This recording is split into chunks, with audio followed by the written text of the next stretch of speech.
তুমি তো ভেবেছ জানি খুব সহজে পেয়ে যাবে রাসূলের ঠিক সাফায়াত।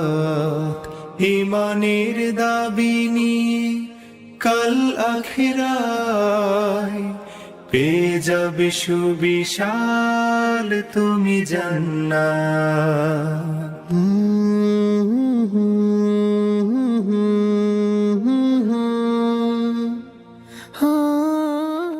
আমি বুয়েটের যে জায়গায় দাঁড়িয়ে কথা বলছি, এই বুয়েট আবরার ফাহাদ সহ অনেক শিক্ষার্থীর জন্য গর্বিত।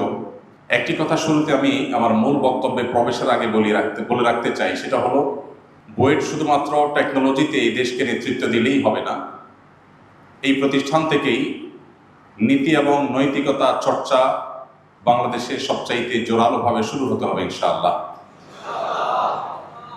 কারণ আমাদের দেশে শিক্ষিত মানুষের যতটা অভাব, ভালো মানুষের অভাব তার চাইতে অনেক বেশি প্রকট। আমরা যখন পৃথিবীর বিভিন্ন দেশে যাই, আমাদের এই প্রিয় স্বদেশকে যখন সে সমস্ত দেশগুলোর সাথে তুলনা করি, তখন আমরা নিজেদেরকে অনেক তলানিতে দেখতে পাই। এই তলানিতে থাকার 10টি বা 5টি কারণ যদি আমরা বের করি, তার মধ্যে থেকে অন্যতম বড় কারণ হলো আমরা যারা এই দেশকে গড়বার কথা, আমরা অনেকেই আমাদের আখের গোছাবার তালে ব্যস্ত থাকি।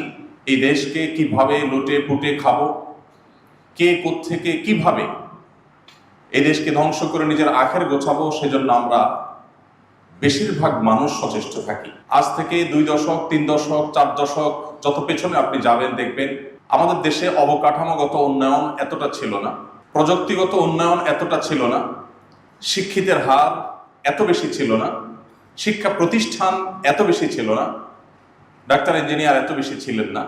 এরপরও যত পেছনে যাবেন, আপনি মানুষের মধ্যে মনুষ্যত্বের পরিমাণ আজকের চাইতে একটু হলেও বেশি দেখতে পাবেন।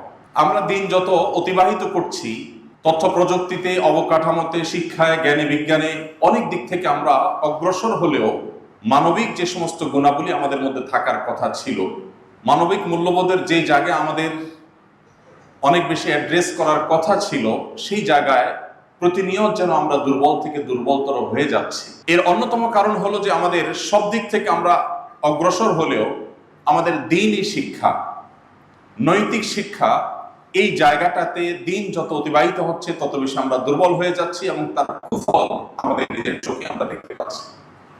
আর সেই কারণে আমি আপনাদের কাছে প্রত্যাশা করব যে আপনারা আগামীর বাংলাদেশকে শুধুমাত্র তথ্য প্রযুক্তিতে নেতৃত্ব দিলেই হবে না, নৈতিক মানবিক মূল্যবোধ সম্পন্ন একজন আদর্শ এবং খাঁটি মুসলিম হিসেবে, একজন ভালো মানুষ হিসেবে এই দেশকে, দেশের মানুষকে তথা গোটা বিশ্বকে, মুসলিম জাতিকে আপনাদেরই নেতৃত্ব দিতে হবে, আপনাদেরকে সামনে এগিয়ে নিয়ে যেতে হবে।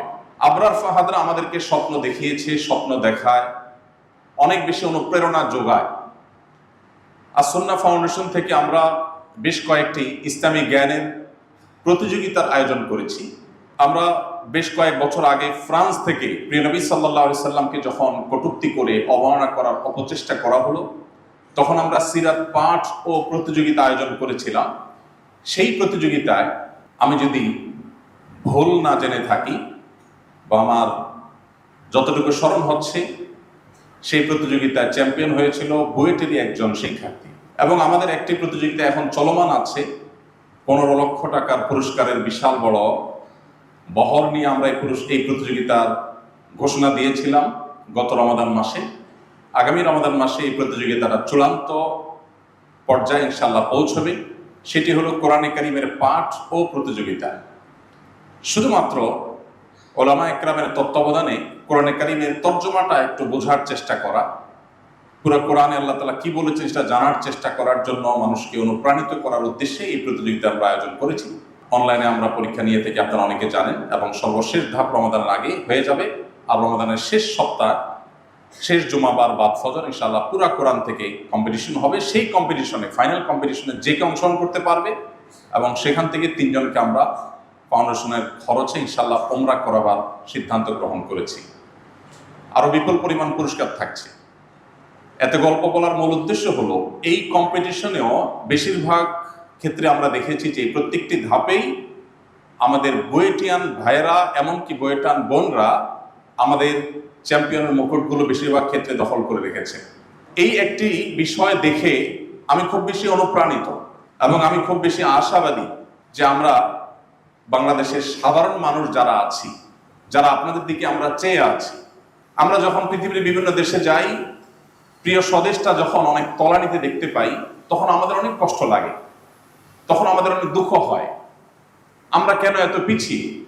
আমাদের দেশের মানুষ এত উদ্যমী, এত পরিশ্রমী, অন্য অনেক দেশের মানুষের মতো অলস নয়। তারপরও আমরা কেন এতটা পিছিয়ে? এই কেনর যত কারণ বের হবে, তোর মধ্যে থেকে অন্যতম বড় কারণ হলো আমাদের দেশের বেশিরভাগ মানুষ বা উল্লেখযোগ্য সংখ্যক মানুষ তারা কোনোভাবে দুর্নীতি করার সুযোগ পেলে সেই সুযোগটা তারা হাতছাড়া করতে চান না। প্রিয় স্বদেশটাকে কুরে কুরে যে যেভাবে পারেন, উল্লেখযোগ্য সংখ্যক মানুষ সেভাবে এটাকে খেয়ে শেষ করেন। আপনারা যদি নীতিনৈতিকতায় বলিয়ান হন, আপনারা যদি কোরআন এবং হাদিসের আলো আলোকিত হন, তাহলে সেক্ষেত্রে প্রিয় স্বদেশের এই অভাবটি ঘুচবে। আমরা ইনশাআল্লাহ সেই স্বপ্নের প্রিয় স্বদেশ পাবো, যে স্বদেশ সমৃদ্ধ হবে, যে স্বদেশে অভাব থাকবে না। আমরা কম্পিটিশন করতে পারবো পৃথিবীর অনেক উন্নত দেশের সাথে। তো আমরা যে সেই আগামীর পথেই হাঁটছি, দ্বীনি ক্ষেত্রে, ধর্মীয় ক্ষেত্রে, এমনকি ইসলামিক কম্পিটিশনগুলোতে আমাদের বুয়েটিয়ান ভাইদের বোনদের যে চলমান অগ্রসরতা আছে, তাদের একের পর এক যে আমরা দেখতে পাচ্ছি যে তাদের ভালো ভালো জায়গাগুলো তারা দখল করছেন, এখান থেকে আমার আশা হয়, আমি স্বপ্ন দেখি যে সেদিন বোধহয় বেশি দূরে নয়, যেদিন আমাদের কষ্টগুলো বুঝে যাবে, এই দেশ দুর্নীতিমুক্ত হবে, এই দেশ আলোকিত হবে, পৃথিবীর অন্যান্য দেশের মতো আমরা ইনশাআল্লাহ ভালো একটা জায়গায় যেতে পারবো। আল্লাহ তাআলা আমাদের সবাইকে সেই তৌফিক দান করুন। সম্মানিত ভাইরা, প্রিয় নবী সাল্লাল্লাহু আলাইহি সাল্লামের জীবনী নিয়ে নানামুখী আলোচনা আপনারা শুনেছেন, তার জীবনের বিভিন্ন দিক নিয়ে আপনারা কথা শুনেছেন। আমি একটি সুনির্দিষ্ট দিকের উপর কিছু কথা বলতে চাই, আর সেটি হলো, আজ গোটা বিশ্বে আমরা যারা নিজেদেরকে মুসলমান পরিচয় দিই, আমাদেরকে যে কয়েকটি বিষয় দিয়ে সবচেয়ে বেশি আঘাত করা হয়, তার মধ্যে থেকে একটি হলো ইসলাম তথা মুসলমানদেরকে আমাদের মা বোনদের মুখোমুখি দাঁড় করাবার একটা চেষ্টা বিভিন্ন প্রান্তে আপনারা দেখতে পাবেন। আমাদের স্বদেশেও আছে, দেশের বাইরেও আছে। আমি আজ সেজন্য প্রিয় নবী সাল্লাল্লাহু আলাইহি সাল্লামের যে অবদান আছে বিশ্ব মানবতার প্রতি, তার মধ্যে থেকে এই জায়গাটাতে ফোকাস করতে চাই, সংক্ষেপে কিছু কথা আরজ করতে চাই যে আমাদের প্রিয় নবী সাল্লাল্লাহু আলাইহি ওয়াসাল্লাম নারী মুক্তিতে তিনি কি অবদান রেখেছেন, তিনি নারী জাতিকে কোন জায়গায় পেয়েছিলেন এবং কোন জায়গায় রেখে গেছেন, আমরা শুধুমাত্র এই তুলনাটা আপনাদের সামনে আজ উপস্থাপন করতে চাই। আমরা যারা ইতিহাসের পাঠক, কম বেশি আমরা সবাই জেনে থাকব যে প্রিয় নবী সাল্লাল্লাহু আলাইহি সাল্লামের আবির্ভাবের পূর্বে, তার আত্মপ্রকাশের পূর্বে, তখনকার আরব সমাজে নারীর যে অবস্থান ছিল, সেই অবস্থানটা কোরআনে কারীমের বিভিন্ন জায়গায় আল্লাহ তাআলা উল্লেখ করেছেন। আমরাও কম বেশি সবাই জানি। আমি শুধুমাত্র কয়েকটি পয়েন্ট আকারে বলতে চাই। প্রিয় নবী সাল্লাল্লাহু আলাইহি সাল্লাম যেই সমাজে এসেছেন, যেই পৃথিবীতে এসেছেন, ওই পৃথিবীতে বিশেষ করে আরবদের মধ্যে একটা প্রথা ছিল যে নারী হিসেবে জন্মগ্রহণ করার কারণে বাবা মায়ের সম্পদে বা কারোর সম্পদে, স্বামী হোক, বাবা হোক, ছেলে হোক কিংবা অন্য কেউ হোক, কারোর সম্পদে নারীর কোনো প্রকার উত্তরাধিকার পাওয়ার সুযোগ ছিল না। নারীর জন্য কোনো হিস্সা রাখা ছিল না কোনো সম্পদে। এবং তখন বলা হতো যারা যুদ্ধের জন্য উপযুক্ত তারাই শুধুমাত্র পরিত্যক্ত সম্পদের ভাগ পাবে, অন্য কেউ নয়। নবী করিম সাল্লাল্লাহু আলাইহি সাল্লামের আবির্ভাবের পূর্বে তখনকার আরব বিশ্বের মানুষের মধ্যে এই প্রথা প্রচলিত ছিল যে কোনো নারী তিনি যখন স্ত্রী হিসাবে কোথাও আবির্ভূত হবেন, স্বামীর কাছে তার কোনো অধিকার থাকবে না, তার শুধু কর্তব্য থাকবে স্বামীর প্রতি। স্বামীর কাছ থেকে তার প্রাপ্য কোনো অধিকার সেই সমাজে মোটেও ছিল না। আরেকটি বেশ ভয়ঙ্কর দিক ছিল যে তালাকের কোনো সংখ্যা ছিল না। একজন মানুষ তার স্ত্রীকে যত খুশি তত তালাক দিতে পারত, যতবার খুশি ততবার তালাক দিতে পারত, কোনো ডিসিপ্লিন ছিল না। জাস্ট একটা হাতের পুতুল নিয়ে মানুষ যেরকম খেলা করে, নিজের ঘরের স্ত্রীকে নিয়ে সেভাবে মানুষ তামাশা করতে পারতো, যা খুশি তা করতে পারত। আবু দাউদে বর্ণিত এক হাদিসে নবী করিম সাল্লাল্লাহু আলাইহি সাল্লামের আবির্ভাবের পূর্বের মক্কার মুশরিকদের অবস্থা বর্ণিত হয়েছে যে তখন বিবাহেরও কোনো সংখ্যা নির্ধারিত ছিল না, যার যা খুশি তা সে করতে পারত। মাতৃজাতিকে এমন একটি জায়গায় তখনকার মানুষজন রেখে দিয়েছিল যেন একটি ঘরের যত আসবাবপত্র আছে, একজন মানুষের 10টি সম্পদ যেরকম আছে, তার যে সম্পত্তি আছে এরকম সম্পদ নয়, তার যে সম্পত্তি আছে অন্য 10টি, সেরকম একটি সম্পত্তি মনে করা হতো নারীকে। এবং সেজন্য তার সাথে আচরণ করা হতো একজন মানুষ হিসাবে নয়, একজন মানুষের তখনকার সবচাইতে দামি সম্পদ ছিল বিভিন্ন রকমের মূল্যবান পশু।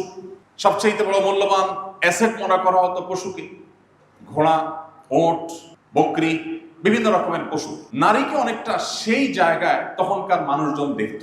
প্রিয় ভাইরা আমার, প্রিয় নবী সাল্লাল্লাহু আলাইহি সাল্লাম যে সমাজে এসেছেন সেই সমাজে মাসিক হলে একটা পর্যায়ে এসে সে নারীদেরকে গোয়ালের অন্যান্য যে সমস্ত চতুষ্পদ জন্তু ছিল, পশু ছিল, সে সমস্ত পশুদের সাথে গোয়ালে রাখা হতো অনেক সমাজে। অর্থাৎ স্বামী তার নিজের ঘরে রাখার উপযুক্ত আর তখন মনে করতো না। স্বামী যখন মারা যেতেন তখন তাদেরকে অন্যত্র বিবাহ করতে বাধা দেওয়া হতো। এমন জঘন্য জঘন্য কালচার ছিল, তার সবগুলো আসলে মুখে উল্লেখ করাও কঠিন। নোংরামি এমন চরম পর্যায়ে পৌঁছেছে যে সেগুলো আসলে পাবলিক প্লেসে আজকালকার পৃথিবীতে বলাটাও কঠিন।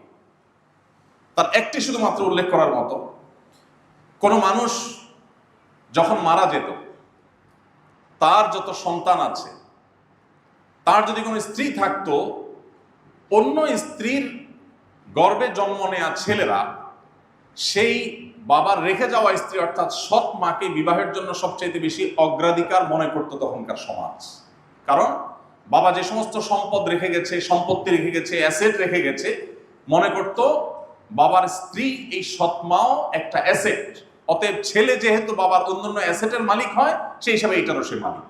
নোংরামি কোন পর্যায়ে ছিল তার অনেকগুলো উদাহরণ আছে, যে উদাহরণ আসলে পাবলিক প্লেসে বলার মতো না। আমি এখানে থামবো। সর্বশেষ যে পয়েন্টটি বলতে চাই তা আপনাদের সবার জানা আছে। আল্লাহ রাব্বুল আলামিন কোরআনে কারিমে বলেছেন, ওয়াইযা বুশশিরা আহাদুহুম বিল উনসা যাল্লা ওয়াজহুহু মুসওয়াদ্দান ওয়া হুয়া কাযীম ইয়াতাওয়ারা মিনাল কওম মিন সুই মা বুশশিরা বিহি। আল্লাহ সুবহানাহু ওয়া তাআলা বলেছেন, যখন কাউকে বলা হতো যে তোমার কন্যা সন্তান হয়েছে, এই সংবাদ শোনা মাত্র তার মুখ কালো হয়ে যেত এবং সে লুকোচুরি করতে থাকতো, লোকচক্ষুর আড়ালে যাওয়ার চেষ্টা করতো, মানুষের সামনে লোকালয়ে আসতে চাইতো না। কেন? কারণ তার কন্যা হয়েছে, এই লজ্জা সে মুখ লুকাতে চাইত।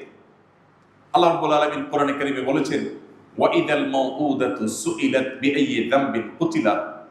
বারবার এই সূরা আমরা তেলাওয়াত করি, নামাজে শুনি, পাঠ করি। সেই তখনকার বর্বরতার চিত্র কোরআনে আল্লাহ পাক উল্লেখ করে বলেছেন, তোমরা স্মরণ করো সেই কিয়ামতের কথা, যেদিন অপরাধী বাবাকে জিজ্ঞাসা করা হবে যে তোমার কন্যাকে যে তুমি জীবন্ত পুঁতে ফেলেছিলে, কবরে পুঁতে ফেলেছিলে জীবন্ত কন্যাকে, মিথ্যা প্রলোভন দিয়ে কবর খুঁড়ে সেই কবরের পাড় থেকে নিজের কন্যাকে নিজে হাতে ধাক্কা দিয়ে ফেলে দিয়ে মাটি চাপা দিয়ে মেরে ফেলেছিলে। কি অপরাধ ছিল সে মেয়ের? এই জবাব দিতে বাধ্য করা হবে যখন অপরাধী পিতাকে তোমরা স্মরণ করো সেই দিনের কথা। প্রিয় নবী সাল্লাল্লাহু আলাইহি সাল্লাম যে সমাজে এসেছেন সেই সমাজের নারীর অবস্থা ছিল এমন। হয়তো আর অনেক দীর্ঘ আলোচনা করা যেত, কিন্তু আমি এখানে শেষ করছি।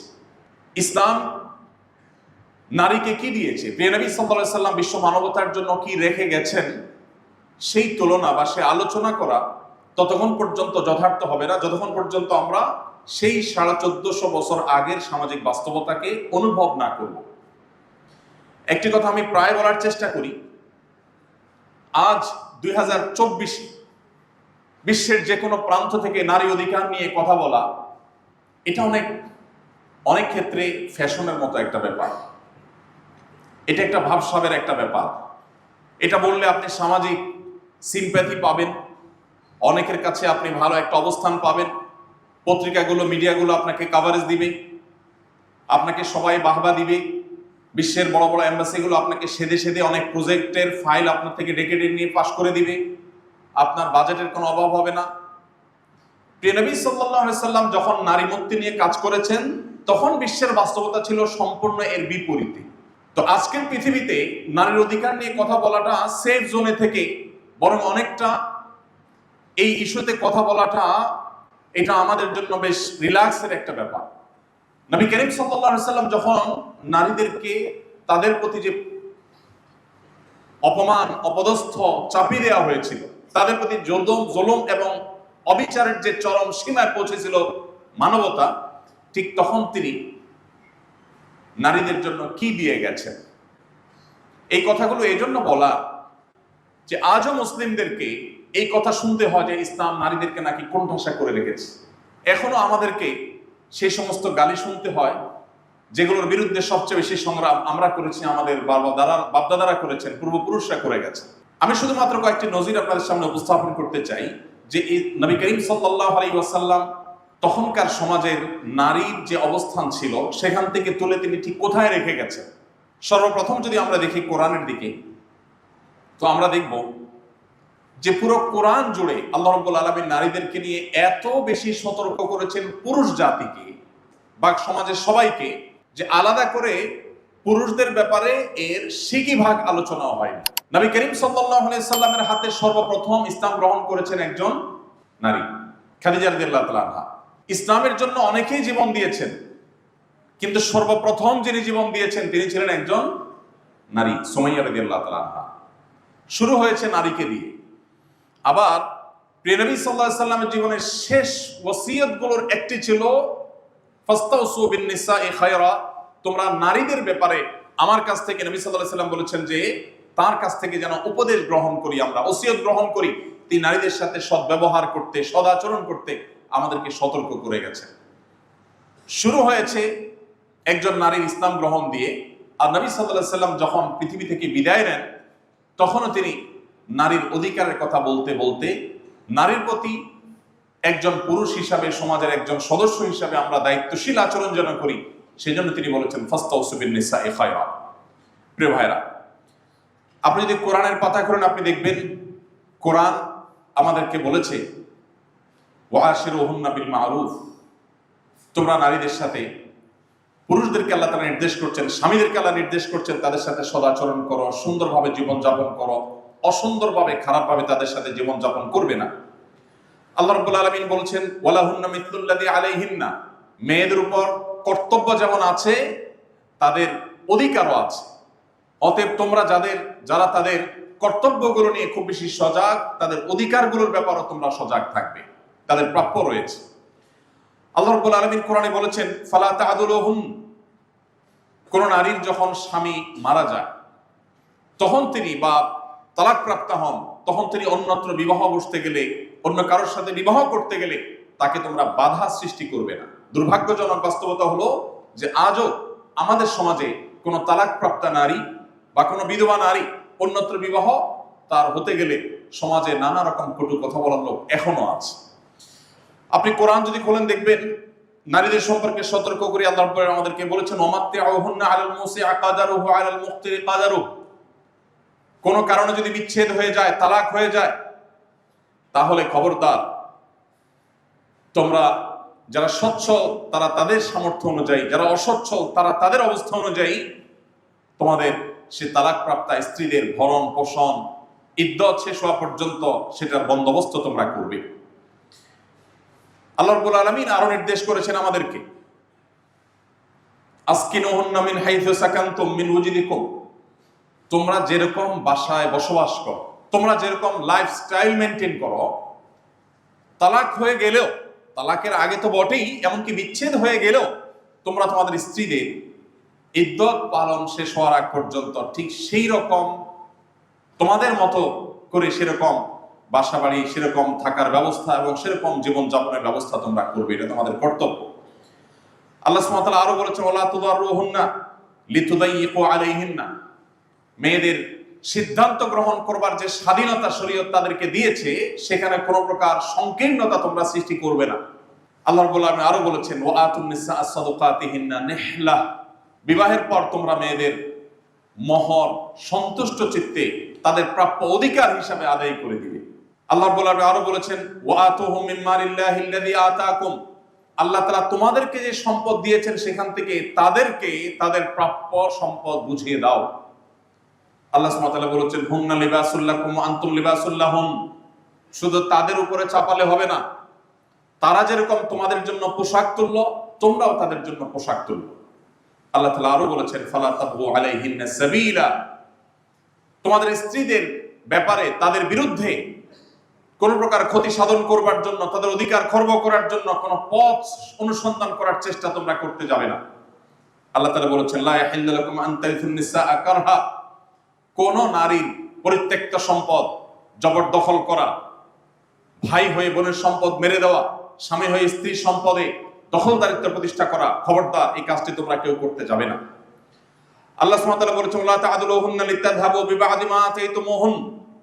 তোমরা স্ত্রীকে মোহর হিসেবে যা দিয়েছো বা উপহার উপঢৌকন হিসেবে যা দিয়েছো, তাদের প্রাপ্য অধিকার হিসেবে যা দিয়েছো, ছলে বলে কৌশলে সেটা নেওয়ার জন্য ফন্দি ফিকির আবার করতে যাবে না। আল্লাহ রাব্বুল আলামিন বলেছেন ফাইমসাকুম বিমারুফ আও তাসরিহুম বিইহসান। সংসার করতে হলে সুন্দরভাবে ভদ্রলোকের মতো তাদের সাথে সুন্দর আচরণ করে সংসার করবে, অথবা বিচ্ছেদ করতে চাইলে সেটাও সুন্দরতম উপায়ে তোমাকে শরীয়ত সম্মতভাবে কোন প্রকার অনিষ্ট করা ছাড়া, দুরাচরণ করা ছাড়া সেটি করতে হবে। প্রিয় ভাইরা আমার, এভাবে যদি শুধুমাত্র নারীদের সম্পর্কে সমাজের সাধারণ সর্বস্তরের মানুষকে আলাদা আলাদা যে নির্দেশগুলো আল্লাহ তাআলা করেছেন, নবী সাল্লাল্লাহু আলাইহি সাল্লামের উপর যে ওহী নাযিল করেছেন, সেগুলো যদি আমরা বলতে থাকি তাহলে বহর আরো অনেক বড় হয়ে যাবে। আমি এখানে শেষ করছি। নবী সাল্লাল্লাহু আলাইহি সাল্লাম বলেছেন, আমরা সবাই কম বেশি জানি, খায়রুকুম লিআহলি। তোমাদের ভিতরে সবচেয়ে ভালো মানুষ কে? আমি একটা কথা প্রায় বলি, আমাদের দেশে চারিত্রিক সনদপত্র দেওয়ার জন্য অথরিটি হলো আমাদের জনপ্রতিনিধিরা। আমাদের কমিশনার, মেম্বার সাহেব, চেয়ারম্যান সাহেবরা আমাদের চারিত্রিক সনদ দেন। অথচ আমাদের নামে মামলা মোকদ্দমা আছে কিনা, আমাদের বিরুদ্ধে কোনো অভিযোগ আছে কিনা, গোয়েন্দা সংস্থার কোনো তথ্য আছে কিনা, বা সামাজিক কোনো অপরাধের কোনো তথ্য, কোনো রেকর্ড আছে কিনা, এগুলো বড়জোর তারা বলতে পারে। নবী সাল্লাল্লাহু আলাইহি সাল্লামের এই হাদিসের দিকে তাকালে আমরা দেখি যে না, চারিত্রিক সনদপত্র দেওয়ার অধিকার বা রাইট আসলে সবচেয়ে বেশি হলো স্ত্রী। নবী সাল্লাল্লাহু আলাইহি সাল্লাম বলেছেন খায়রুকুম লিআহলি। তোমাদের মধ্যে সবচেয়ে ভালো মানুষ সে যে তার স্ত্রীর কাছে ভালো। অর্থাৎ কোন পুরুষ যদি বুক টান টান করে এই কথা বলার সৎ সাহস রাখে যে আমার স্ত্রী আমাকে এজ এ মানুষ, ভালো মানুষ, এই কথার সার্টিফিকেট দিবে, স্বীকৃতি দিবে, সে পুরুষ আল্লাহর কাছেও ভালো, আল্লাহ রাসূলের কাছেও ভালো, মুসলিম হিসেবেও ভালো। আর যদি এই কথা বলার মতো বুকে সাহস না থাকে, তাহলে সেক্ষেত্রে তার ভালো মানুষ নিয়ে যথেষ্ট সন্দেহ আছে। আমরা অনেকেই বাহিরে ভালো, কিন্তু আমাদের বাসাবাড়ির চৌহদ দিতে আমরা অনেকে কিন্তু ভালো না। আমি এই জন্য প্রায় বলার চেষ্টা করি, যারা বিবাহিত আছেন তারা বাসায় গিয়ে মিসেসকে জিজ্ঞাসা করবেন যে নবী করিম সাল্লাল্লাহু আলাইহি সাল্লাম বলেছেন সবচেয়ে ভালো তোমার কাছে যদি হতে পারে তাহলে নাকি আসলে আমি ভালো। অ্যাকচুয়ালি আমার অবস্থানটা তোমার কাছে কি, আমি মানুষটা কেমন, এটা জিজ্ঞেস করলে উত্তরে যদি আপনি হাসি পান, রিপ্লাইতে যদি হাসি পান, তাহলে বুঝবেন যে অবস্থা খারাপ। কারণ আপনার স্ত্রী যদি আপনাকে এর উত্তরে হেসে দেন, তাহলে তার মিনিং হবে যে তুমি মানুষ কেমন এটা জিজ্ঞাসা করতে আসছ। এর উত্তর দিয়ে আমি আবার কোনটার সম্মুখীন হই। আর যদি আপনার ভেতর বলে যে না, আমার স্ত্রী আমার অগোচরে অন্যদের কাছেও আমাকে নিয়ে তার শত অভিযোগ থাকতে পারে, কিন্তু দিন শেষে আমাকে সে ভালো মানুষের স্বীকৃতি দিবে, এই স্বীকৃতি যদি আপনি পেতে পারেন তাহলে আপনি আল্লাহর কাছেও ভালো। নবী সাল্লাল্লাহু আলাইহি সাল্লাম এখানে শেষে বলছেন ইন্টারেস্টিং কথা, তার নিজের একান্ত ব্যক্তিগত তথ্য তিনি বলছেন ওয়া আনা খায়রুকুম লিআহলি। তোমাদের সবাই নিজের স্ত্রীর কাছে যতটা ভালো হতে পারো, আমি আমার স্ত্রীদের কাছে সবচাইতে ভালো। তোমাদের মধ্যে স্ত্রীদের কাছে সবচাইতে ক্লিন ইমেজের মানুষ আমি নবী সাল্লাল্লাহু আলাইহি ওয়াসাল্লাম, তার কথা তিনি বলেছেন। প্রিয় ভাইরা আমার, নবী সাল্লাল্লাহু আলাইহি সাল্লামের আপনারা জানেন তার অনেক স্ত্রী ছিল। একজন স্ত্রীরই মন জয় করতে আমাদের অবস্থা খারাপ হয়ে যায়, সেখানে এতজন স্ত্রী ছিল। আপনি সিরাত গ্রন্থগুলো যদি অধ্যয়ন করেন, খোলেন, পড়েন, দেখবেন এমনকি অমুসলিমদের লেখা নবী সাল্লাল্লাহু আলাইহি সাল্লামের জীবন চরিত্র যদি আপনি পড়েন, আপনি বিস্মিত না হয়ে পারবেন না। তার ব্যাপারে তার কোনো স্ত্রীর বিন্দু মাত্র কোনো অনুযোগ, কোনো অভিযোগ, কখনো কোনো নেতিবাচক মন্তব্য বা অপ্রাপ্তির কোনো কথা আপনি দেখাতে পারবেন না। তিনি কোনোদিন কোনো নারীর গায়ে হাত তোলেননি। বদর যুদ্ধের, উহুদ যুদ্ধের একটা ঘটনা এক সাহাবীকে নবী করিম সাল্লাল্লাহু আলাইহি সাল্লাম তার তরবারি দিয়েছিলেন, যাও শত্রুপক্ষের সঙ্গে লড়াইয়ে লিপ্ত হও। নবী করিম সাল্লাল্লাহু আলাইহি সাল্লামের তরবারি দেওয়াটা ছিল তার জন্য একটা অনুপ্রেরণা, যে নবীজি তার তরবারি আমাকে দিয়েছেন। তিনি অতিরিক্ত শক্তি এবং অতিরিক্ত সাহস তিনি অনুভব করছিলেন।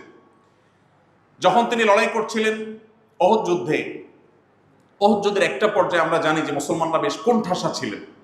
ঠিক ওই সময়টাতে তিনি দেখতে পেলেন যে দূর থেকে কোনো একজন মানুষ মুসলিমদেরই কোনো একজন সদস্যকে হত্যা করবার পর তার বুক কেটে তার কলিজা বের করে চিবাচ্ছে, এরকম একটা দৃশ্য তিনি দূর থেকে অনুভব করতে পেরে অত্যন্ত ক্রোধান্বিত হয়ে সেই তরবারি নিয়ে দৌড়াতে গেলেন।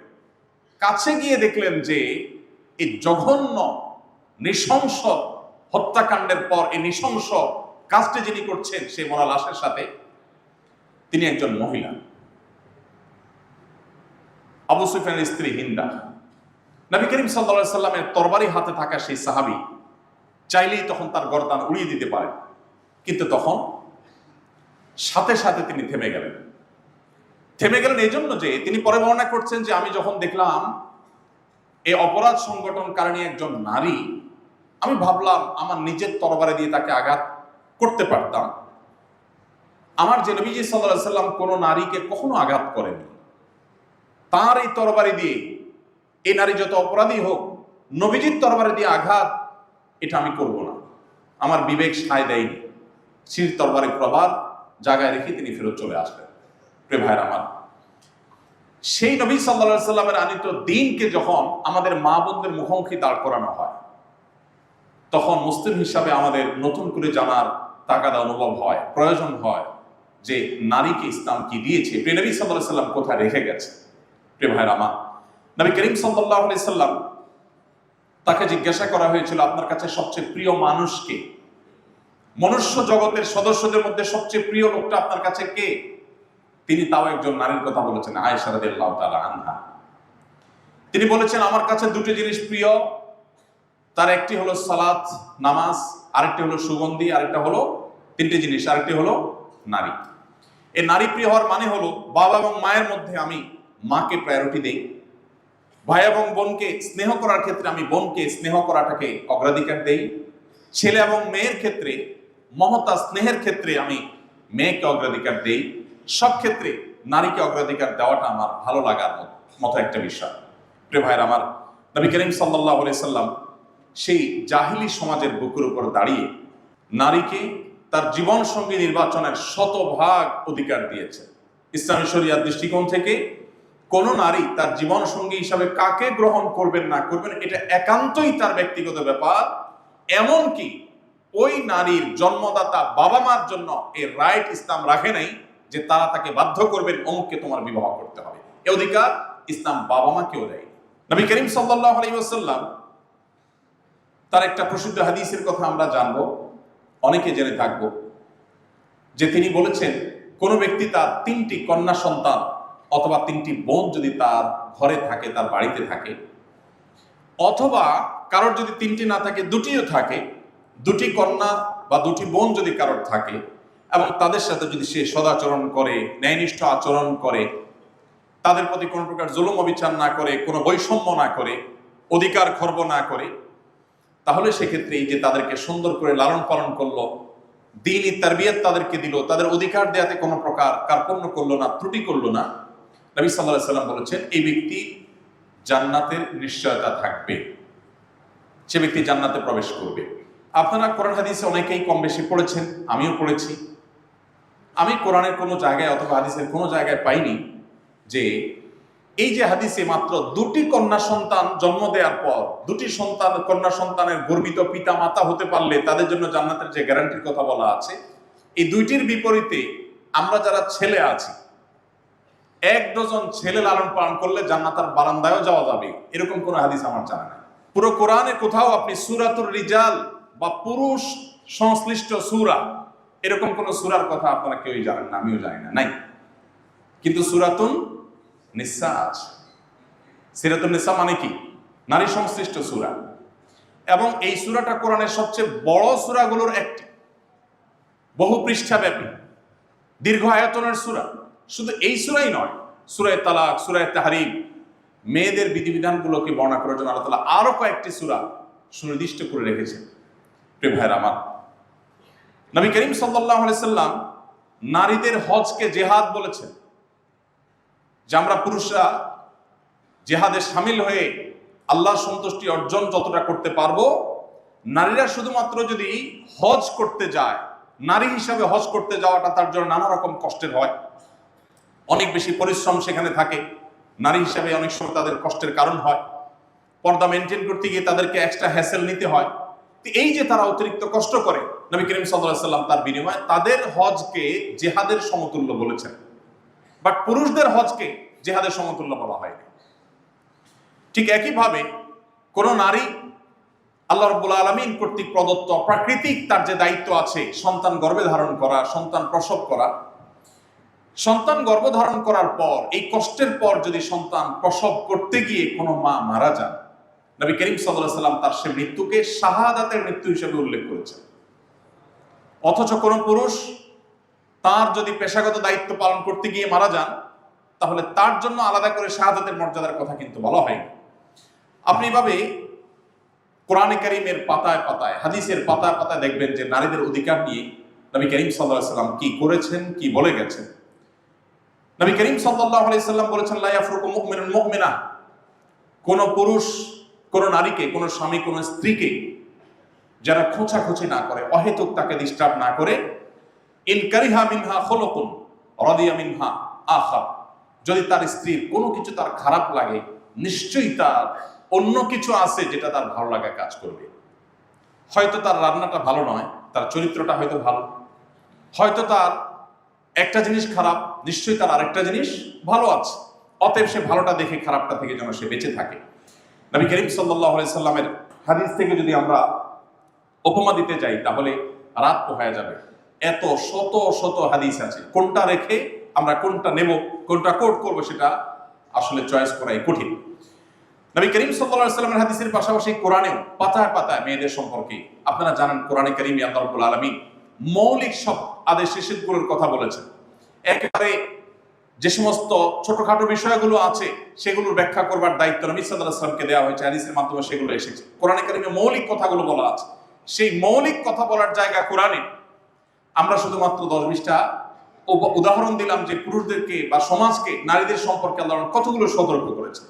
আরেকটি সতর্ক হলো নারীদের চরিত্র এবং সম্ভ্রম রক্ষা করবার জন্য আল্লাহ তাআলা নির্দেশ করেছেন, কুল্লিল মুমিনিনা ইয়াগুদ্দু মিন আবসারিহিম ওয়া ইয়াহফাযু ফুরুজাহুম। হে রাসূল, ঈমানদার পুরুষদেরকে বলে দিন তারা যেন তাদের দৃষ্টিকে সংযত রাখে মেয়েদের প্রতি, যাতে তারা লোভাতুর দৃষ্টিতে তাকিয়ে তাদের সম্ভ্রমকে নষ্ট না করে। হয়তো কোনো মেয়ে, তাকে মুখে কেউ টিজ করছে না, মুখে কেউ উত্ত্যক্ত করছে না, শারীরিকভাবে কেউ হেনস্থা করছে না, কিন্তু মনে মনে তাকে নিয়ে যে বাজে কল্পনা জল্পনা, এটা যদি কেউ করে তাহলে সেও আল্লাহর খাতায় অপরাধী হবে।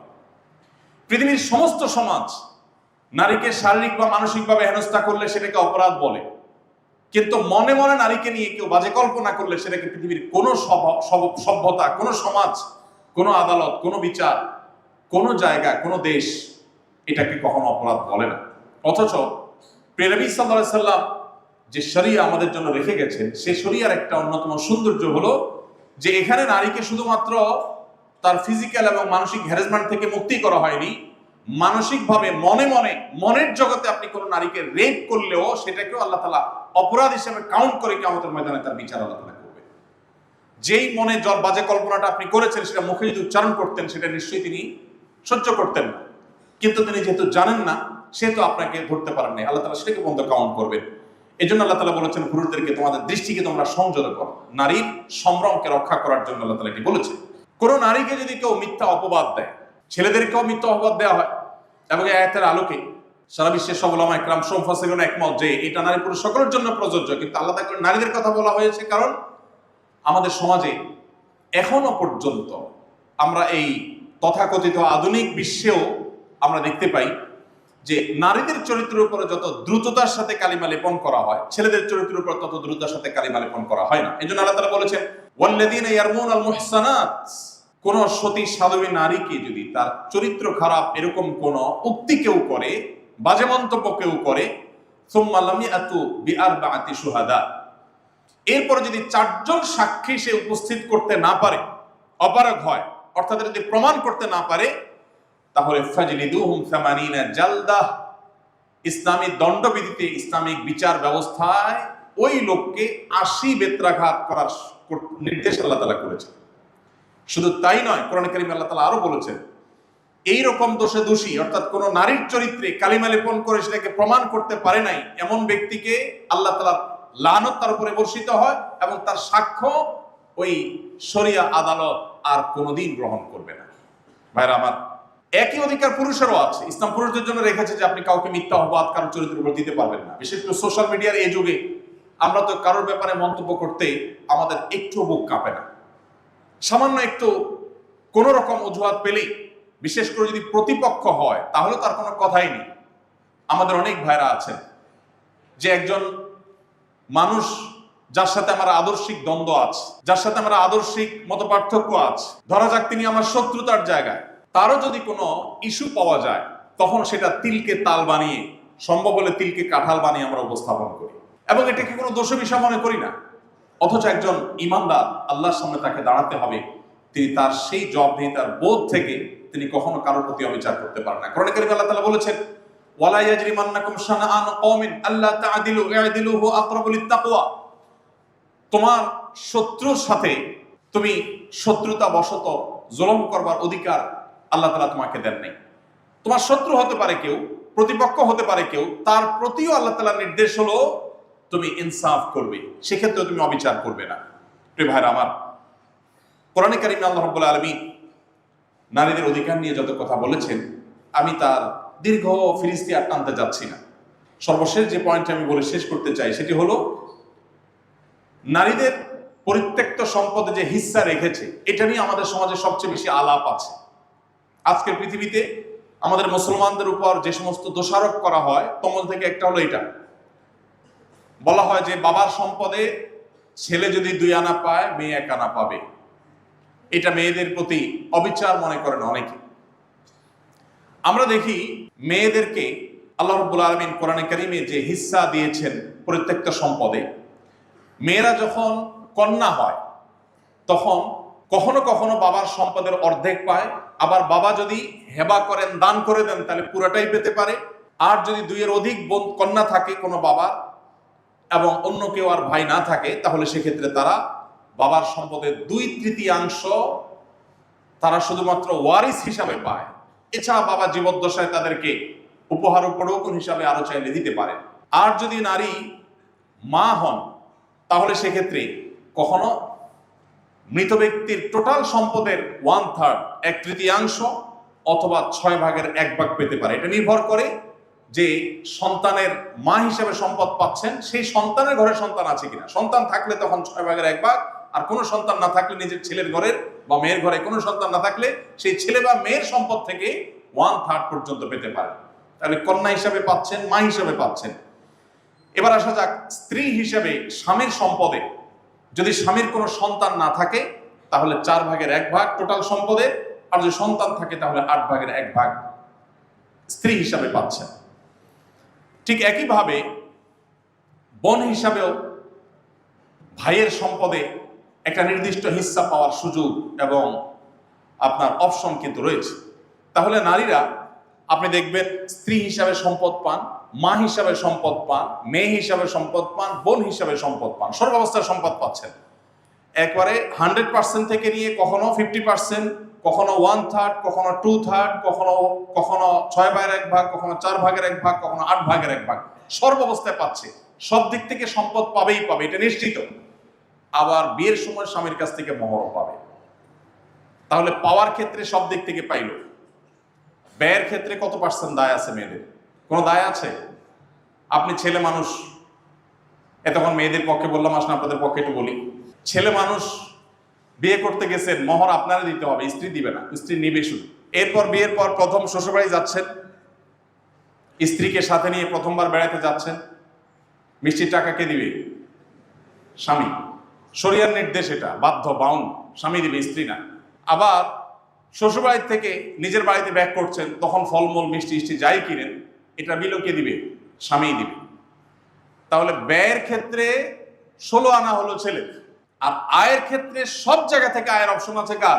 মেয়ে। এখন আপনি ছেলে হিসাবে প্রাপ্তবয়স্ক যখন হয়ে গেছেন, বাবার হোটেলে তারপরও খান, ভার্সিটিতে পড়েন, বাবা টাকা পয়সা পাঠায়, এটা তো বোনাস হিসেবে পাচ্ছেন।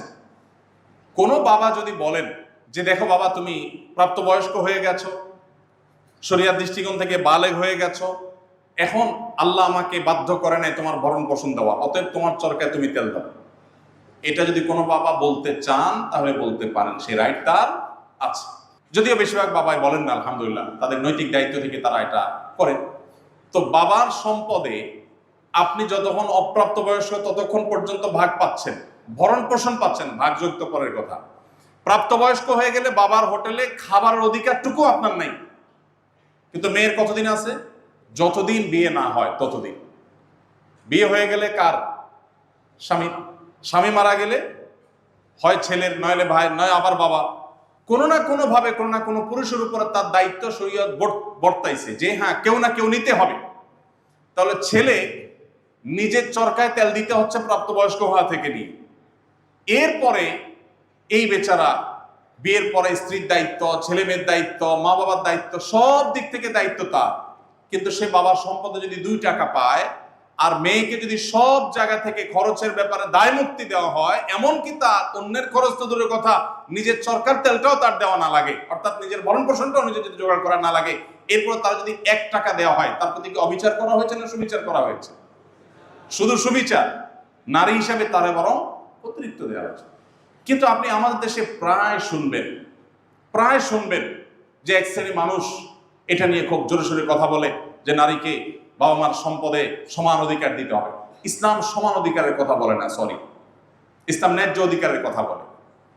ইসলাম কখনো সমান অধিকার মেয়েদেরকে দিতে বলে না, ইসলাম বলে ন্যায্য অধিকার দাও। ন্যায্য অধিকার দিতেই কখনো সমান দিতে হয়, কখনো বেশি দিতে হয়, কখনো কম দিতে হয়। আপনার 2টা ছেলে আছে, একটা বয়স 10 আর একটা বয়স 20। সমান অধিকার যদি দিতে যান তাহলে জামা কেনার সময় দুইজনের জন্য একই সাইজের জামা কেনা লাগবে। আর যদি ন্যায্য অধিকার দিতে চান তাহলে যার জন্য যেটা অ্যাপ্রোপ্রিয়েট হবে তার জন্য সেই সাইজের জামা কিনবেন। ইসলাম ন্যায্য অধিকার দিতে বলে, সমান অধিকারের কথা বলে না। সমান অধিকার শুনতে অনেক চমকপ্রদ শোনা যায়, কিন্তু এটা বস্তাপচা সস্তা, অন্তঃসার শূন্য, বাস্তবতা বিবর্জিত। আপনার 2টি ছেলে আছে, একটার গায়ে জ্বর এসেছে 102, আরেকটার গায়ে এখনো জ্বর নাই। সমান অধিকারের দাবি হলো 2জনকে ঠাসায় নাপা খাওয়াবেন, আর ন্যায্য অধিকারের দাবি হলো একজনকে কুসুম গরম পানি দিবেন, আরেকজনকে শীতল ঠান্ডা পানি দিবেন। এখন কি ন্যায্য অধিকার দিবেন না সমান অধিকার দিবেন, সিদ্ধান্ত আপনার। ভাইরা আমার, মুসলমানদের উপরে যে আঘাত করা হয় সে আঘাতগুলো একদিক থেকে না, চতুর্দিক থেকে। আপনারা জানেন আমাদের দেশেও একটা বিশেষ শ্রেণী মানুষ আছে, আর দেশের বাইরে তো আছেই। আমাদের মুসলমানদেরকে এমন ভাবে ট্রিট করা হয় যেন আমরা মুসলমানরা দুনিয়ার সমস্ত অশান্তির জন্য দায় আমাদের, আমরা সব অশান্তিকামী, আমরা সব উগ্র, আমরা সব সকল সমস্যার মূল। অথচ আপনি পৃথিবীর যেদিকে চোখ মেলবেন, পৃথিবীর পূর্ব থেকে পশ্চিম, উত্তর থেকে দক্ষিণ, যেদিকে তাকাবেন দেখবেন অস্ত্রের নিচে, বোমের নিচে শুধু মুসলমানের চেহারাই আছে। আফ্রিকায় সে গরিব দেশগুলোর সম্পদ লুণ্ঠন করছে পৃথিবীর মোড়ল রাষ্ট্রগুলো, যারা আমাদেরকে সারাদিন মানবতার সবক শোনায়, যারা সকাল বিকাল আমাদেরকে অধিকারের জিগির শোনায়। তারা ওপেন সিক্রেট, আমরা সবাই জানি, শান্তি রক্ষার নামে, শান্তি রক্ষা মিশনের নামে গরিব দেশগুলোর সম্পদ দিনে দুপুরে লুট করে নিয়ে আসছে মোড়ল রাষ্ট্রগুলো পৃথিবীর, আপনারা সবাই জানেন। এবং যেখানে জুলুম চলছে, যেখানে যুদ্ধ চলছে, সেখানে আপনি দেখবেন অস্ত্রের নিচে, বোমের নিচে মুসলমান না। সেটা ফিলিস্তিন বলেন, সেটা কাশ্মীর বলেন, সেটা বার্মা বলেন, সেটা সিরিয়া বলেন, সেটা ইরাক বলেন, সেটা আফ্রিকা বলেন, যেখানেই তাকাবেন, যেদিকেই যাবেন দেখবেন যে নির্যাতিত মানুষটি মুসলমান। এরপরও বলা হবে পৃথিবীর অশান্তি সৃষ্টিকারী উগ্র জঙ্গি কারা? প্রিয় ভাইরা আমার, আমাদের প্রিয় নবী সাল্লাল্লাহু আলাইহি সাল্লাম তার যে মিশন, এই তাওহীদকে প্রতিষ্ঠিত করতে গিয়ে 27টি যুদ্ধে তাকে অংশগ্রহণ করতে হয়েছে। 27টি যুদ্ধে, এই 27টি যুদ্ধে অংশগ্রহণ করতে গিয়ে সর্বসাকুল্যে তার পুরো জীবনে যত মানুষ মারা গেছে সে মানুষের সংখ্যা হলো 1000, সম্ভবত 1013 জন বা 16 জন। এর মধ্যে আবার 600 জন ছিল ইহুদি, যারা বিশ্বাস ভঙ্গের দায়ে বিচারিকভাবে মৃত্যুদণ্ড পেয়েছে। তাহলে তাদেরটা বাদ রাখলে এটা তো যুদ্ধে মারা যায়নি, মাত্র 400 মানুষ নবী সাল্লাল্লাহু আলাইহি সাল্লামের পুরো জীবনের 27টি যুদ্ধে মারা গেছে। 400 মানুষ। এর মধ্যে আবার উল্লেখযোগ্য সংখ্যক মুসলমানরাই। তার গোটা মিশনকে গোটা পৃথিবীতে বাস্তবায়ন করতে গিয়ে এই মূল্য তাকে দিতে হয়েছে। আর আমাদের নতুন বাংলাদেশ পেতে কত মানুষকে মূল্য দিতে হয়েছে জীবন? প্রায় 2000-এর মতো মানুষ। ভাইরা আমার, 2টা বিশ্বযুদ্ধ করে 100 মিলিয়নেরও বেশি মানুষ হত্যা করেছে কারা? মুসলমানরা না? কারা করেছে? মুসলমানরা করেছে। 100 মিলিয়নেরও বেশি মানুষ শুধুমাত্র 2টা বিশ্বযুদ্ধে মেরেছে। এক একটা বিপ্লবের নামে হাজার হাজার লক্ষ লক্ষ মানুষকে পাখির মতো মেরেছে কারা? কিন্তু এরপরে আপনি দেখবেন যে সমস্ত তীর মুসলমানের দিকে, সকল দোষ মুসলমানের দিকে। আপনি আমাদের দেশের প্রেক্ষাপটে যদি চিন্তা করেন, মাদক বলেন, খুন বলেন, ধর্ষণ বলেন, সম্পদ পাচার করা বলেন, দেশটাকে একেবারে শেষ করে ফেলে লুট করে শেষ করার কথা বলেন, যত রকমের অপরাধের কথা বলেন, এর মধ্যে আনুপাতিক হারে কয়জন হুজুরকে আপনি দেখতে পাবেন যে হুজুররা এই দোষে দোষী সাব্যস্ত হয়েছে? কয়জন? কিন্তু এরপরেও বাপখানা এমন যে দেশ এগিয়ে যাচ্ছিল মঙ্গল গ্রহের দিকে, শুধু হুজুররাই টেনে রেখেছিল। দেশটা বহু আগে মঙ্গলে চলে যেত। পারে নাই কাদের জন্য? হুজুরদের জন্য। হ্যাঁ আমার, এই অবিচার, এই জুলুম আমাদের প্রতি চলছে। আর এই কারণে আমি আপনাদের প্রতি উদারত আহ্বান রাখতে চাই, মুসলমান শুধুমাত্র জন্মসূত্রে না হয়ে আসুন আমরা একটু পড়াশোনা করে মুসলমান হওয়ার চেষ্টা করি। আমি এই আহ্বান রেখে শেষ করতে চাই, আপনারা এ জাতির সবচাইতে বড় ভরসার জায়গা, আল্লাহর পর সবচাইতে বেশি স্বপ্ন দেখে মানুষ আপনাদেরকে নিয়ে, এই প্রতিষ্ঠানকে নিয়ে। মুসলমানের সন্তান হিসাবে শুনে শুনে মুসলমান না হয়ে, জন্মসূত্রে মুসলমান না হয়ে আসলে ইসলামকে একটু জানার চেষ্টা করি। আমরা যদি ইসলামকে ভালোভাবে জানতে পারি, কেউ আমাদেরকে বিভ্রান্ত করতে পারবে না। আর যদি আমরা ইসলাম সম্পর্কে জ্ঞান অর্জনের যে ফরজ দায়িত্ব রয়েছে সেটা যদি আমরা সঠিকভাবে পালন না করি, তাহলে সেক্ষেত্রে অন্যরা আমাদেরকে বিভ্রান্ত করবে, আমাদেরকে ধ্বংস করবে, আমাদের মধ্যে সংশয় সৃষ্টি করবে, ইসলাম সম্পর্কে ধোঁয়াশা তৈরি করবে। সময়ত ভাইরা, আমি আর দীর্ঘায়িত করতে চাই না। আমি আশা করি প্রিয় নবী সাল্লাল্লাহু আলাইহি সাল্লামের যে জীবন দর্শন আছে, তার যে জীবন ইতিহাস আছে, সেটা একটি বারের জন্য হলো আপনারা শুরু থেকে শেষ পর্যন্ত পড়বেন।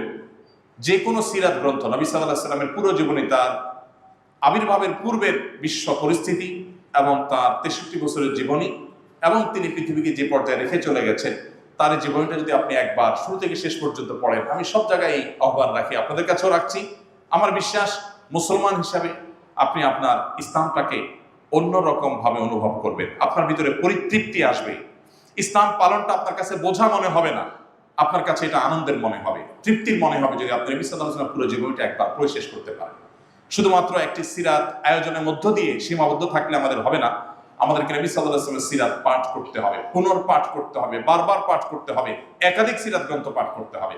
আমি আমার জীবনের অভিজ্ঞতা থেকে বলছি, যতবার আমি সিরাত গ্রন্থ পাঠ করেছি, যতবার পাঠ করেছি, একই বই একাধিকবার পাঠ করেছি, আমি একাধিকবার নিত্য নতুন দিক নবী সাল্লাল্লাহু আলাইহি ওয়াসাল্লামের আমার কাছে উদ্ভাসিত হয়েছে, উন্মোচিত হয়েছে, এবং আমার ঈমানকে আমি ফিল করেছি, অনুভব করেছি যে অন্যরকম এক উচ্চতায় আল্লাহ সুবহানাহু ওয়া তাআলা ঈমানকে পৌঁছে দিয়েছে। আমি আপনাদেরকে আহ্বান রাখতে চাই যে শুধুমাত্র সিরাতের আয়োজন নয়, আসুন একটি হলেও সিরাত গ্রন্থ শুরু থেকে শেষ পর্যন্ত পড়ি, সম্ভব হলে আরো বেশি বেশি পড়ি, এবং সেই সাথে কোরআনে কারীম শুরু থেকে শেষ পর্যন্ত বুঝে বুঝে পড়া। আপনারা জানেন যে আমাদের অনেক ভাইরা আছেন, আমাদের এস.এম. নাহিদ হাসান ভাই বুয়েটিয়ান মানুষ, অথচ উনি কোরআনিক আরাবিকের উপরে যে কোর্স করান, যে সমস্ত বই পুস্তক লিখেছেন, শত শত মানুষ উপকৃত হচ্ছে। আমরা মাদ্রাসা ব্যাকগ্রাউন্ডের হয়েও তার সে সমস্ত কাজ দেখে আমরা আশ্চর্য হই, অবাক হই, বিস্মিত হই যে আল্লাহ তাআলা কত বেশি খেদমত দিচ্ছেন। তো আপনারা আপনাদের পড়াশোনার পাশাপাশি, ক্লাসের বা একাডেমিক পড়াশোনার পাশাপাশি একটা সময় বের করে যদি আপনারা কোরআনের সান্নিধ্যে সময় কাটান, কিছু সময় যদি আপনারা নবী সাল্লাল্লাহু আলাইহি ওয়াসাল্লামের সিরাতের সান্নিধ্যে সময় কাটান, তাহলে আমি মনে করি যে আপনাদের ইসলামটা আপনারা অন্যরকম উচ্চতা নিয়ে যেতে পারবেন, ঈমানের মিঠাটাকে আপনারা অনেক বেশি উপর নিয়ে যেতে পারবেন, আপনাদের ইসলামটা আপনারা অনেক ভালোভাবে অনুভব করতে পারবেন। আল্লাহ তাআলা আমাদের সবাইকে সেই তৌফিক দান করুন। যদি সঠিক কিছু বলে থাকি আল্লাহর তরফ থেকে, ভুল কিছু বলে থাকলে সেটি আমার দায়, শয়তানের তরফ থেকে আমাকে ক্ষমা করবেন। এবং আপনাদের এই আয়োজন এর পেছনে আমি আবারও বলছি, যারা যেভাবে অংশগ্রহণ করেছেন, মাননীয় ভিসি মহোদয় থেকে নিয়ে একেবারে কর্তৃপক্ষে যারা যেভাবে অংশগ্রহণ করেছেন, আমাদের সময়ত শিক্ষকবৃন্দ এবং আমার ভালোবাসার শিক্ষার্থীবৃন্দ, আপনারা যারা যেভাবে পরিশ্রম করেছেন, আল্লাহ তাআলা আপনাদের সবাইকে এর জন্য সর্বোত্তম বিনিময় দান করুন। আমাকে কিছু কথা বলবার সুযোগ করে দেওয়ার জন্য আপনাদের প্রতি আমিও ধন্যবাদ জানাচ্ছি। আমাদের মা বোনদের ব্যাপারে নবী করিম সাল্লাল্লাহু আলাইহি সাল্লাম তাদের প্রতি নবী সাল্লাল্লাহু আলাইহি ওয়াসাল্লামের যে অবদান, ইসলামের যে অবদান, সেটাকে আমরা কিঞ্চিত তুলে ধরার চেষ্টা করেছি। সেই সাথে একটি কথা সম্পর্ক না বললে অপূর্ণ থেকে যাবে, তা হলো আমাদের বোনরা অনেক সময় পশ্চিমাদের নানা অপপ্রচারে বিভ্রান্ত হয়ে তারা ইসলামকে যেমন ভুল বোঝেন, আবার আমরা অনেকে ইসলাম প্রচার করতে গিয়ে আমাদের মা বোনদেরকে আঘাত করে তাদেরকে অনেক সময় ইসলামের ব্যাপারে আমরা বিষিয়ে তুলি। এটা আমাদের দোষ, আমাদের দায়। এই ব্যাপারে আমাদেরকে যেমন সতর্ক থাকতে হবে, ঠিক তেমনি ভাবে আমাদের বোনদের সতর্ক থাকতে হবে যে পশ্চিমাদের মুখরোচক কোনো স্লোগানে তারা যেন ফাঁদে যেন পা না দেন। একজন মুসলিম হিসেবে আমার অধিকারের জন্য যা যা দরকার কোরআন এবং সুন্নাহ আমার তার সব কিছু বলে দিয়েছি। পশ্চিমাদের কাছ থেকে ধার করে কোনো কিছু নেওয়ার প্রয়োজন নেই। একটা কথা আমি প্রায় সময় বলি, তাদের কাছ থেকে জ্ঞান, বিজ্ঞান, তথ্য, প্রযুক্তি যেই কোনো ভালো দিক আছে সেগুলো আমরা গ্রহণ করব, কিন্তু তাদের কালচারকে অন্ধের মতো করে আমাদের সমাজে আনার কোনো কারণ থাকতে পারে না। আমরা তথ্য প্রযুক্তিতে, জ্ঞানে, বিজ্ঞানে, অবকাঠামোতে তাদের চাইতে যদি 200 বছর পিছিয়ে থাকি, পারিবারিক ব্যবস্থাপনায় আমরা তাদের চাইতে 300 বছর এগিয়ে আছি ইনশাআল্লাহ। আমি সেটা শুধু মুসলমানদের কথা বলছি না, আমাদের এই অঞ্চলের হিন্দুরা, অন্যান্য ধর্মাবলম্বীরাও, তারাও পারিবারিক তাদের যে বন্ধন আছে, পারিবারিক যে সুসম্পর্ক আছে, এটা পশ্চিমারা কল্পনা করতে পারে না। অতএব এই জায়গাটাতে আমাদের বোনদেরকে অনেক সময় বিভ্রান্ত করে ফেলে বিভিন্ন প্রপাগান্ডা। সে ব্যাপারে তাদেরকে সাবধান থাকতে হবে, সচেতন থাকতে হবে, এবং কোরআন হাদিসের কাছে আমাদের নারী হোক পুরুষ হোক সবাইকে মাথা নত করতে হবে। আল্লাহ নির্দেশের কাছে এর মধ্যে আমাদের প্রভূত কল্যাণ আছে। আল্লাহ তাআলা আমাদের সবাইকে আমাদের তৌফিক দান করুন।